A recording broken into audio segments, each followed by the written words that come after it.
you guys. So today's video is going to be my first anti-haul of 2020. I know, right? Isn't that bananas that it could be basically September and I haven't roasted any new makeup releases? So for today's anti-haul, I kind of wanted to ask you guys to look at this a little differently with me. Usually when we sit around and talk about makeup, or at least usually when I sit around and talk about makeup to you guys, I'm talking about a lot of the reasons why I personally wouldn't buy something. And while there is still going to be an element of that in this video, the real thing I kind of want you guys to hang out and talk with me about today is, did we actually believe that the tactics that were used to sell this product to us were effective? In other words, whether you bought this or not, did you feel swayed to do so, and why? Because really what I kind of got a lot of laughs out of with this particular round of products, which, trust me, there were so many I wanted to talk about, so many launches I want to talk about, especially because I haven't been around lately. Maybe I'll do more of these. If you want, let me know down below. But honestly, at this point, the thing that really gets me with products, or that I'm interested in, or kind of get my goat, is really how they're selling them. I'm fascinated by it. The cross pollination, if you will, of marketing and human psychology is very interesting to me. So let's talk about that today. Nothing else to really cover in this intro except check the down bar for links to all my social media platforms. If you're new here, my name is Whitney. Today we're talking about anti-haul and some makeup. We talk about all kinds of things over here. Definitely subscribe if you want to stick around. And if you're not new, hey, what's up? How's your mom and him? And yeah, let's get started. I have all my notes on my iPad. If you catch me looking down on it, that is why. The first thing I want to talk about today is honestly the makeup product release that I think most perfectly embodies where we are in our makeup journey here in 2020. And that is the Becca Zero. It's called the Zero No Pigment Foundation. It's a little redundant. The Zero No Pigment Foundation, which retails for $36. So this product at first glance seems very gimmicky. In a way, it is, but I also still think it's brilliant. So this is essentially a primer. They're not going to market it that way because that's not as zippy as No Pigment Foundation. Plus, what they're basically doing is taking an already existing product and they're finding a way to repurpose it and sell it back to you. They know it's a primer. They just definitely weren't going to call it that, because this is something, for as much as I don't believe in primers and I talk about it all the time, this is definitely one of the benefits of primers that I can see, at least in the immediate. If I put on a primer, particularly one that has some sort of silicones like dimethicone or something, even if I have no other makeup on, once I put that primer on, particularly in the areas of my skin that are the most textured, which is like here and here for me, it smooths it out and my skin automatically looks better. Like, it automatically looks a lot better. It looks smoother, more hydrated. I look a little bit more polished. I read a few people's reviews of this product where they said that one thing they liked about it, and I could see how this would be beneficial, is it kind of acted like just some sort of like something to provide some slip on the skin, where if, for example, someone didn't want to wear any makeup that day, but they still wanted to wear like some blush and bronzer, this product allowed their blush and bronzer to blend nicely on top of, which I can see how that would work. Apparently a lot of people got this in Influencer. There's an N in there. Influencer. That might be a subscription box. I don't really know what that is, but a lot of people who were leaving a review were talking about it because they got it from Influencer. And the people who didn't like it said that it did nothing. They didn't understand whatsoever what the point of it was. They thought it was gimmicky and lame. They didn't like it. So I get that. But I still think this was a really smart move on Becca's part, because Becca's just by the way their products are, the type of products they make what, like glowy, kind of sophisticated, beachy, supermodel style products. And unless you're able to come out with like a brand new category of product, which look at them, they did, or some sort of like super grabby collab, or a new color story no one's seen, it feels like it would be difficult for a brand like Becca at this juncture to make a really big splash. And that's what they were probably trying to do. I would have thought with a brand, or excuse me, with a product like this, that someone like Huda would have done something like this, because it almost seems like a cheap shot, and I feel like that's kind of Huda's thing. No tea, no shade, no pink lemonade. But yeah, I think this is kind of cool. I don't know. I don't know if I'd buy it. Like, if that's really the question here, no, probably not. But I'm not going to say this wasn't a successful launch, because I think it got people's attention, got people talking about Becca again for the first time in a long time, and there are people who did actually end up really liking this product. So I'm gonna say this was a winner. Okay, next we gotta talk about Anastasia. I have pretty strong opinions about Anastasia at this point. It's almost like a growing concern. I don't know that they've been that kind of cool indie vibe that they were for so long in many, many moons. I was surprised to find out when I was doing research for this particular video that they have not sold. I was convinced that all of this was happening was because they've sold the company to Cody or Estee Lauder or whoever, and this is just what they were doing with it now. I think they almost might as well sell at this point if this is the road they're going to continue to go down. But overall, I think Anastasia is in desperate need of a rebrand. They're running with a lot of the same graphics and logos and images and styles of products that they've been running with since they started 20 something years ago. But since like social media popped off and they turned into what they are now, there's not been a lot of change. They've been on top of trends, but that's only going to get you so far. Like, you want to be a little more timeless. You want to have your brand aesthetic be a little more well-known. You want to have a little more loyalty in these streets from people, because I don't know anyone who personally like uses anything from Anastasia Beverly Hills religiously, with the exception of like the brow products, maybe some of the palettes or the old palettes. I don't know.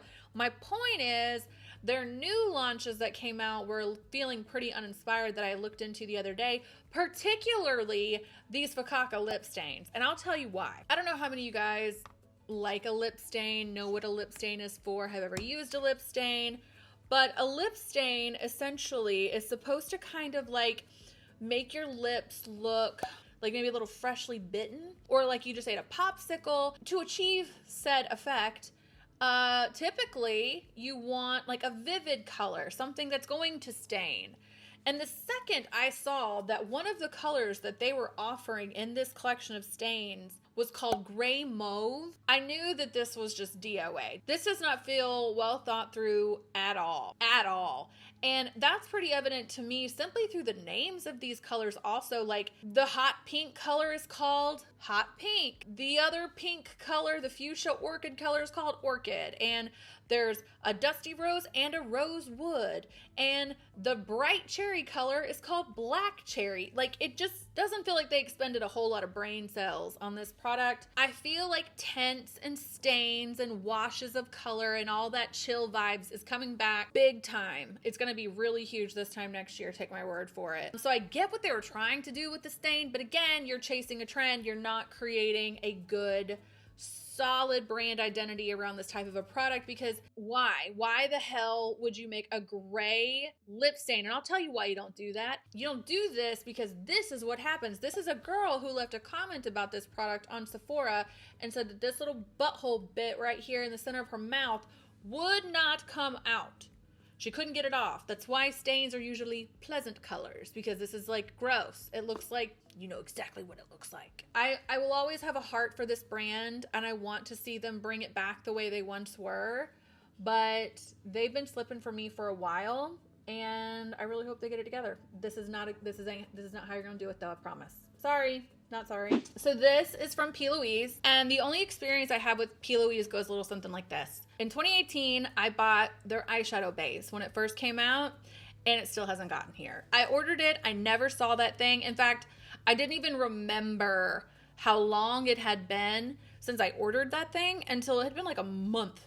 I just kind of think in my mind, I was like, it's probably going to take a while. It's coming from the UK. And then I just completely forgot about it until like the other day. So not super loving them right now, just from their customer service standpoint, but also Louise, their products, their school, this type of makeup they teach, all of those things I'm not a fan of. In fact, real quick, if you are considering going to Louise or a Louise style makeup academy, I implore you not to, unless you literally want a career in makeup, if that's what you're going for. If you're going to just learn how to do this kind of stuff for yourself for Instagram, I guess that almost makes more sense. But the Louise style of artistry doesn't really get you paid a lot in the real world, unless you are Louise herself or trying to be Insta famous. Not where I would, not type of place I would recommend spending your money for school. However, I'm saying all this just to illuminate, I'm aware fully I am not the target audience here, and even still, I have some very specific opinions about two two launches that came out recently enough for me to find them on Trendmood the other day. First one, I don't remember. I feel like I would have saved it on here if it was true. But the first one, I don't remember the name of it. If there was a name for this collection, I'm gonna call this 7-Eleven Chic, because this just looks like a shitty lunch you would get at 7-Eleven on a road trip. Like a little box sandwich, a bag of chips, and a coffee. And there's nothing about this style of food. If you're going to go so far as to package your makeup after food, a tiramisu, a cupcake, something, not this. First of all, the package seems really wasteful, mostly towards this cream eyeshadow. If this is the PR mailer, I want to say then never mind, but it's almost more so if it's the PR mailer. But these cream eyeshadows are this big and they're coming in a bag, like yay big. Same thing with the eyeshadow. It's the eyebrow. I think it's the eyebrow product that comes in the disposable coffee mug. We're trying to get rid of this stuff for a reason. Like collectively, we're trying to get rid of disposable beverage containers. And P. Louise is like, we're gonna put makeup in it. There's not much about this that seems cohesive to me. The colors that they chose are not really popping for me.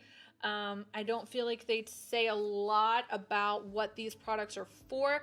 P. Louise for me is like, bam, in your face. Here's some makeup. Here's some pigment. And this packaging is very demure for what the actual makeup items look like. I don't get that. I think they were trying to do something new.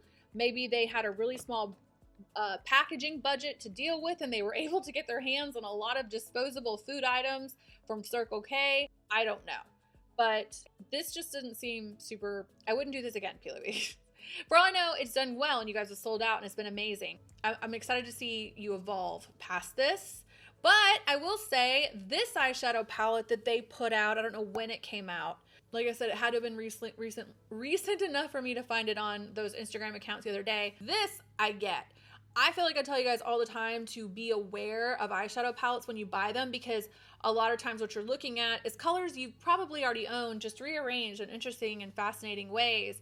But this is one of those eyeshadow palettes that I look at this, and while I probably do have several of these colors, these are arranged in such a way, and not only are the way they're arranged, but the colors they're arranged with, the color story, is so interesting to me. I don't know what it is. I looked at this and I was like, I want this thing. I feel like I look at these colors and I am inspired, which is what I feel like a lot of eyeshadow palettes are not getting right. That's probably why I'm not that into them anyway, because they bore me, but this is interesting. So P. Louise, the 7-Eleven Chic, I don't dig, but this eyeshadow palette, more of this. This is a very interesting color combination. I would be surprised if that didn't sell out. So from a marketing standpoint, and that's what we wanted to talk about today, this seems like a good idea on paper, but in execution, I don't think so much. This is the Sigma and Trendmood collab. For those of you who don't know for whatever reason, Trendmood, sorry I keep messing with my hair, like I need a haircut so bad. Trendmood and Hotfire Makeup are Instagram accounts that I implore most people to stay away from, particularly if you're having any problems buying too much makeup, because the only reason they exist is to just alert us to new makeup that's about to come out, or sneak peeks or restocks or whatever. That's all they do. And that's fine, great, whatever. Get your coin. But for me, I don't need to be reminded all the time about the senselessly large amount of makeup releases coming out all the time, so I don't follow them. But I have always wondered if they get paid by these brands to share their launches and stuff. And they must be, right? Like, how else are they making money? You know what I'm saying? Have you ever noticed anything in compliance with the FTC regulations on these accounts? I don't feel like I've ever seen #ad, blah, blah, blah, nothing like that.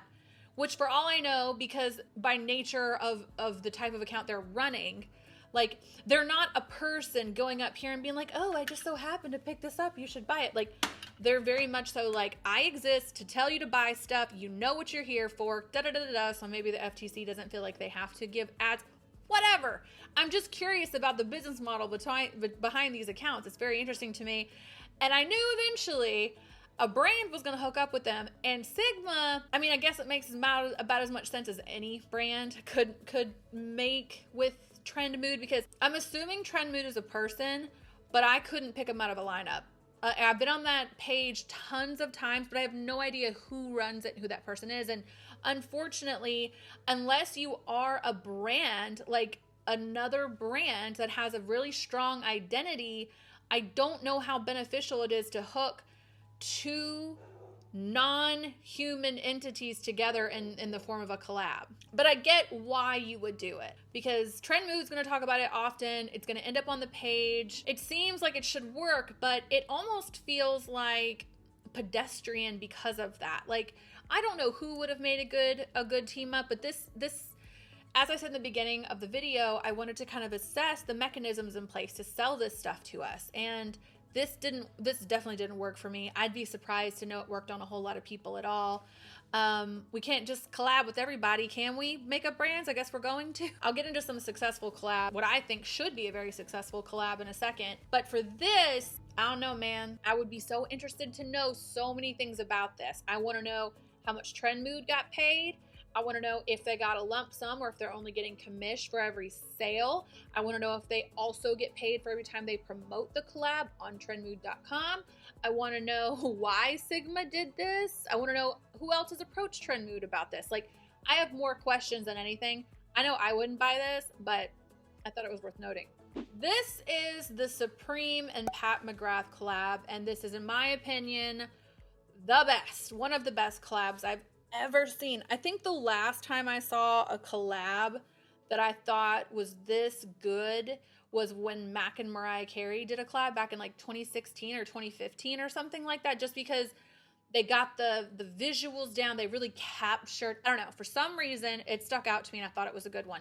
This one's really good too, for a couple of reasons, chief of which is, if you love Supreme and you're willing to pay Supreme prices for their clothing, then you're probably also willing to pay Pat McGrath prices for her makeup, and you're also probably only going to want to pay for Pat McGrath priced makeup with a Supreme label on it if you can be seen using it. So that makes sense to me why it would be a lipstick perfectly, because you take your lipstick out of the house, you have to reapply it, and people are gonna see you doing it. And I'm assuming if you're paying this kind of money for this type of product, that's exactly what you want. So it's genius. Plus it's a red lipstick. I love red lipstick. I haven't worn it in a long time. Next time I film, probably gonna bust out the red, but it's classic, it's timeless, it's so good.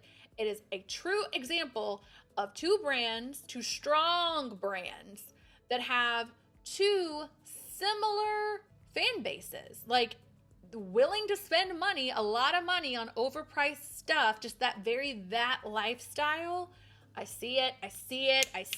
It was smart. I love it. For all I know, no one's bought a single one of those lipsticks, but in my mind, that should have worked. It's great. So this next thing I want to talk about is this is called the Tan Luxe Hand Sanitizer with hyaluronic acid. Everything about this title bothers me. It's very bothersome.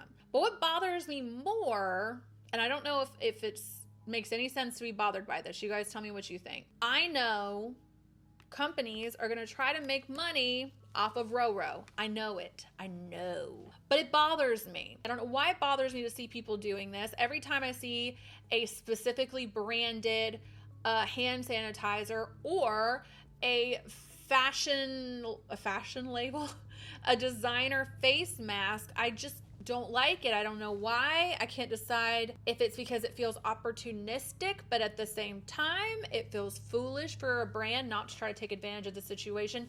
Ethically, of course, if they can, but I don't like it. And this is actually kind of a good example of why I don't think it works. This is from a tanning, I'm assuming it's from a tanning company, a spray tan or sunless tanning company. Just my spider sense is telling me that. I didn't look into it. It's just simply because the brand is called Tan Luxe. That's where I'm getting it from. But I will say, if you have ever used a sunless tanner or been watching my channel long enough, then you know that getting sunless tanner on your hands is like a big deal. Nobody wants it. It's a nightmare. So it's really weird to me that a tanning company would do anything to do with like hands. It's just a weird combination of things. I don't know. When I first saw this, before I read what it said, and all I saw was Tan Luxe and Hand Luxe on the bottle, the first thing I thought was, oh my God, it would be so cool if that was like an exfoliating hand serum to help you gradually get self-tanner off your hands, but it hydrates it while it does it, something like that. That's what I thought it was. That's what would make sense to me in this capacity. Also, how unrealistic is this bottle? It's a friggin' dropper bottle. Do I have a dropper over here? I don't have a real dropper, but I have this, and I want to show you what this looks like in practice. So when I put hand sanitizer on, which feels like constantly, I literally am like at the store, I pull it out of my purse, flip open the top, I psh in my hand, I put it on, drop it in the bag, and move on. Could you imagine if you like had to pull like your little vial out and like try to stick and then drop it in your hand and then try to get the thing back in there and then try to, what? Nobody trying to do all that. Like, that is so wild to me that that's even the way you would sell it to people. I know what they're trying to do. I know they're trying to be like, oh, it's boozy, so it comes in a dropper and it has gold flecks in it. Whatever, man, live your best if that's what you're trying to do. But I can't think of a more pain in the ass way to put hand sanitizer on. Like, come on. It's just not my thing. I don't get it. All right, listen. You know, I can't do one of these videos without at least talking about one of the Kardashians and their beauty lines. Fascinated by KKW Beauty and Kylie Jenner Beauty. The more time goes on, the more I can see the individual visions. I ain't buying from either, but I can tell you if I was going to buy from either, it'd be Kim. I also think I'm probably Kim's target audience. Kylie Jenner is a young woman's game. Like, that's not me. I almost put Kim's current launch in here instead of Kylie's because I've talked about this before. They do it a lot, those Kardashians. They just take someone in their life. It doesn't matter who it is. Now, currently, it's Kim's best friend, Allison. Kylie's done this with Stormi, with Chloe, with Jordan. Did Stassi get one yet? Like, I'm really waiting for the Jonathan Chevin collab. Ugh, gross. Anyway, I don't care so much about Kim's best friend, and I don't feel like my makeup needs to embody the essence of their friendship. But even still, I think Kylie's is worse this go around. This is the Kylie Jenner summer collection. That's what I wish I would have screenshotted it. I don't know if the person, if it was Trend Mood or Hot Fire Makeup, so I don't know if the account got this information wrong or if this is true, but supposedly this is Kylie Jenner's summer collection, which means she's launching her summer collection about 20 minutes before fall starts. Like, that's really funny to me, number one. And number two, there's nothing about this, as per usual, that I get or understand, and fair enough. She ain't even trying to sell to me anyway, so this is pointless for me to even take such a principled stance on her choices here. But I will say, Miss Jenner, this shit ain't gonna work forever unless you just always want to sell to girls from ages 16 to 22, maybe 23. If you ever want to take this show on the road and like kind of level it up and make it more sophisticated, you're going to have to figure that out because this is not it. In fact, Kylie Jenner, I feel like her treatment of her collections is basically just cardboard box and a vinyl print on it. Doesn't matter what it is. It could be butterflies, it could be her name, and this time it's a drawing that just, there's no cohesion in her brand. I bet if she had a store and you walked into it, it'd kind of be like Benefit. You know how all of Benefit's products looks like they belong to different brands? Like, maybe that doesn't matter. I'm sure she's having no problem selling despite all my belly aching about this. But for me, I just don't know why you would want this. I don't, unless you were just wildly successful for no apparent reason, which she very well may be in this pursuit, but I don't get why anyone's paying the money that you have to pay for this. It looks like kids makeup. These lashes look really chintzy, and I'm kind of shocked they haven't been doing that before. I am shocked Kim and Kylie have not been doing false lashes. What is y'all doing? You're sleeping on this. People buy lashes 100 times a year. That's a shit ton of money you guys are missing out on, but even the lashes themselves aren't particularly interesting. I don't like this. I feel like this type of artwork, this style, which to me is very Sailor Jerry, pen-up, like flash tattoo style, would have done great with Kat Von D. I'm sure she could have done something cool with it, but this, we were talking about whether or not we thought the marketing was effective. In this case, I think it is not. You may. I think it's hideous. Just say it. Please don't hate me. I honestly, like, buy all the Kylie Jenner you want. Buy anything you want. I love you and I support you. But this stuff is just silly to me. I'm sorry. All right, guys, that's the end of this video. I hope you enjoyed it. Thank you so much for coming and watching it with me. Watching it with me? Watching me? Whatever. I'm rusty. Very, very rusty. Fun fact, every time I hear the word rusty, all I think about is the phrase rusty butthole, because I heard it once when I was young, and now every time I hear it, that's all, like when someone says rusty, I immediately say butthole.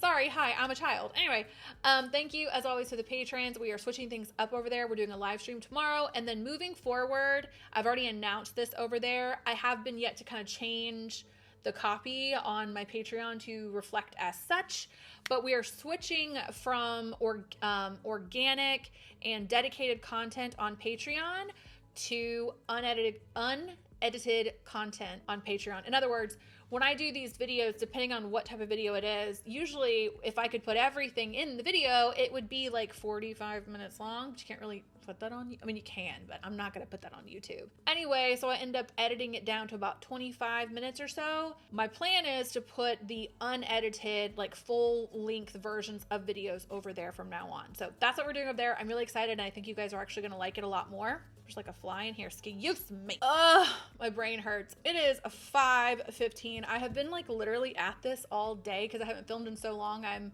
rusty butthole at it. And I hope the video actually ended up being pretty good.